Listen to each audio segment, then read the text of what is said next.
Spanish ലീഗിൽ Atletico മാഡ്രിഡിനെ കീഴടക്കി Barcelona. 1-3 ഗോളുകൾക്കായിരുന്നു ബാഴ്സയുടെ ജയം. ആവേശപ്പോരിൽ ഫുൾഹാമിനെ തോൽപ്പിച്ച മാഞ്ചസ്റ്റർ സിറ്റി കിരീടപ്പോരിൽ ആഴ്സണലിന് തൊട്ടടുത്തെത്തി. ന്യൂ ക്യാസിൽ ടോട്ടൻഹാം പോരാട്ടം സമനിലയിൽ അവസാനിച്ചു.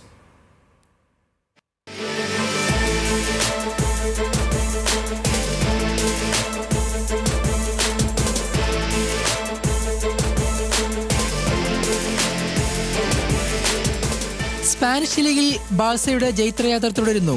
തുടർജയങ്ങളുടെ ആത്മവിശ്വാസത്തിൽ ബാഴ്സയെ നേരിട്ട അത്ലറ്റിക്കോയ്ക്ക് ലീഗിലെ രണ്ടാമത്തെ തോൽവി. ബാഴ്സയുടെ മൈതാനമായ ക്യാമ്പ് നൗവിൽ പന്തടക്കത്തിലും അവസരം സൃഷ്ടിച്ചതിലും മുന്നിൽ നിന്ന ബാഴ്സ തന്നെ മത്സരം സ്വന്തമാക്കി. അലക്സ് ബയനയിലൂടെ അത്ലറ്റിക്കോ മുന്നിലെത്തിയെങ്കിലും Raphinha, Dani Olmo, Ferran Torres എന്നിവരിലൂടെ ബാഴ്സ ലക്ഷ്യം കണ്ടു. ലെവൻഡോസ്കി പെനാൽറ്റി പാഴാക്കിയതാണ് ബാഴ്സയുടെ ഏകനിരാശ. ജയത്തോടെ ലീഗിൽ 1-ാം സ്ഥാനത്തുള്ള ബാഴ്സ റയലുമായുള്ള പോയിന്റ് വ്യത്യാസം 4 അങ്ക് വർദ്ധിപ്പിച്ചു.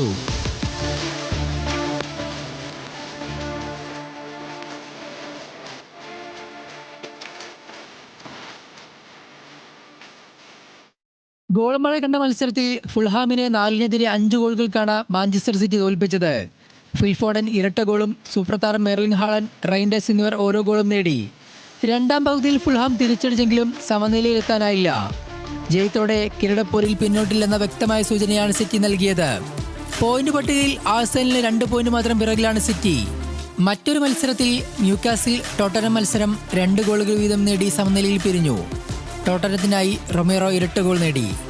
ലീഗിൽ ടോട്ടനം 11-ാം സ്ഥാനത്തും ന്യൂകാസിൽ 13-ാം സ്ഥാനത്തുമാണ്. Sports desk, news Malayalam.